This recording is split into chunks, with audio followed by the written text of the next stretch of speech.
ಶುಭೋದಯ, ನಮಸ್ಕಾರ, welcome to Yoyo Kannada. ಬನ್ನಿ ಈಗ ನೋಡೋಣ ಕರುನಾಡಿನ ಪ್ರಮುಖ 5 ಬ್ರೇಕಿಂಗ್ ನ್ಯೂಸ್ಗಳು. ರಾಜ್ಯ ರಾಜಕಾರಣದಲ್ಲಿ ಸಿಎಂ ಬದಲಾವಣೆ ಚರ್ಚೆ ಜೋರಾದ ಬೆನ್ನಲ್ಲೇ ಈಗ ಗೃಹ ಸಚಿವ ಡಾಕ್ಟರ್ ಜಿ. ಪರಮೇಶ್ವರ್ ಹೇಳಿಕೆಯೊಂದು ಭಾರೀ ಸಂಚಲನ ಮೂಡಿಸಿದೆ.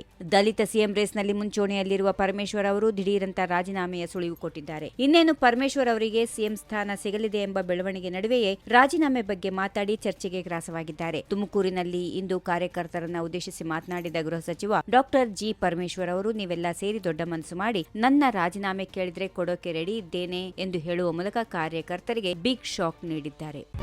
ಅಧಿಕಾರದಲ್ಲಿ ತೃಪ್ತಿ ಅನ್ನೋದು ಇರಲ್ಲ ಎಂದು ಕಾಂಗ್ರೆಸ್ನ ಹಿರಿಯ ನಾಯಕ ಟಿ.ಬಿ. ಜಯಚಂದ್ರ ಹೇಳಿದ್ದಾರೆ. ಕಾರ್ಯಕರ್ತರಿಗೆ ಆತ್ಮವಿಶ್ವಾಸ ಮೂಡಿಸಬೇಕು, ಅದರ ಜವಾಬ್ದಾರಿ ಅಧ್ಯಕ್ಷರ ಮೇಲಿರುತ್ತದೆ. ಕಾರ್ಯಾಚರಣೆ ಹೇಗೆ ಮಾಡಬೇಕು ಅನ್ನೋದು ಅವರಿಗೆ ಗೊತ್ತಿದೆ, ಅದನ್ನ ಮಾಡುತ್ತಿದ್ದೇವೆ. 2028ರಲ್ಲಿ ಸಾಕಷ್ಟು ನಾಯಕರು ಸಿಎಂ ರೇಸ್ನಲ್ಲಿದ್ದಾರೆ, ನಾನೂ ಇದ್ದೇನೆ ಎಂದು ಸತೀಶ್ ಜಾರಕಿಹೊಳಿ ಹೇಳಿದ್ದಾರೆ. 2028ರ ಭವಿಷ್ಯ ಈಗ ಮಾತಾಡೋದು ಬೇಡ, ಇನ್ನೂ 3 ವರ್ಷ ಇದೆ. ಹೀಗಾಗಿ ಅಭಿವೃದ್ಧಿ ಕಡೆಗೆ ಗಮನ ಹರಿಸೋಣ, ನೀರಾವರಿ ಯೋಜನೆ ಕುರಿತು ಕೆಲಸ ಮಾಡೋಣ ಎಂದಿದ್ದಾರೆ.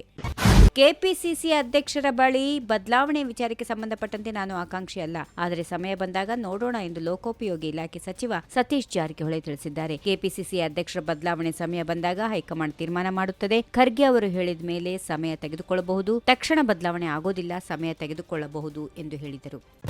ಬಿಜೆಪಿಯಲ್ಲಿ ಭಿನ್ನಮತ ಇರೋದು ಸತ್ಯ, ಅದನ್ನ ಹೈಕಮಾಂಡ್ ಬಗೆಹರಿಸುತ್ತೆ. ಸದ್ಯ ಬಿವೈ ವಿಜೇಂದ್ರ ರಾಜ್ಯಾಧ್ಯಕ್ಷರಾಗಿದ್ದಾರೆ. ಇನ್ನು ಮುಂದೆ ಯತ್ನಾಳ್ ಹಾಗೂ ಬಿವೈ ವಿಜೇಂದ್ರ ಒಟ್ಟಾಗಿ ಮುಂದೆ ಸಾಗುತ್ತಾರೆ ಎಂದು ಗೋವಿಂದ್ ಕಾರಜೋಳ ಹೇಳಿದ್ದಾರೆ. ಯತ್ನಾಳ್ ಬಣದವರು ಹಾಗೂ ವಿಜೇಂದ್ರ ಎಲ್ಲರೂ ಸೇರಿ ಒಗ್ಗಟ್ಟಾಗಿ ಕಾಂಗ್ರೆಸ್ ವಿರುದ್ಧ ಹೋರಾಡಲಿದ್ದಾರೆ. ನಮ್ಮ ಗುರಿ ಏನೇ ಇದ್ರೂ ಕಾಂಗ್ರೆಸ್ ವಿರುದ್ಧ ಹೋರಾಡೋದು. ಇನ್ನು ಮುಂದೆ ಬಿವೈ ವಿಜೇಂದ್ರ ಯತ್ನಾಳ್ ಜೊತೆಯಾಗಿ ಹೋಗುತ್ತಾರೆ ಎಂದು ವಿಶ್ವಾಸ ವ್ಯಕ್ತಪಡಿಸಿದರು.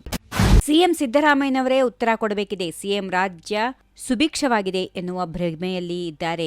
ಆಲ್ ಈಸ್ ವೆಲ್ ಎಂಬ ಭಾವನೆಯಿಂದ ಸಿಎಂ ಸಿದ್ದರಾಮಯ್ಯ ಹೊರಬರಬೇಕು. ಸಾರಿಗೆ ಸಂಸ್ಥೆಗೆ 7,000 ಕೋಟಿ ರೂಪಾಯಿ ಕೊಡಬೇಕು. ರಾಜ್ಯದಲ್ಲಿ ಗ್ಯಾರಂಟಿ ನಿಲ್ಲಿಸುವ ಲಕ್ಷಣ ಕಾಣ್ತಾ ಇದೆ. ಎಲ್ಲಾ ಇಲಾಖೆಗಳು ಬಾಗಿಲು ಮುಚ್ಚುವ ಸ್ಥಿತಿ ಬಂದಿದೆ. ಎಲ್ಲವನ್ನೂ ಅಧಿವೇಶನದಲ್ಲಿ ಚರ್ಚೆ ಮಾಡುತ್ತೇವೆ ಎಂದು ಬಿವೈ ವಿಜೇಂದ್ರ ಹೇಳಿದರು. ಈ ವಿಡಿಯೋ ನಿಮಗೆ ಇಷ್ಟವಾದಲ್ಲಿ ಲೈಕ್ ಮಾಡಿ, ಶೇರ್ ಮಾಡಿ, ಸಬ್ಸ್ಕ್ರೈಬ್ ಮಾಡಿ.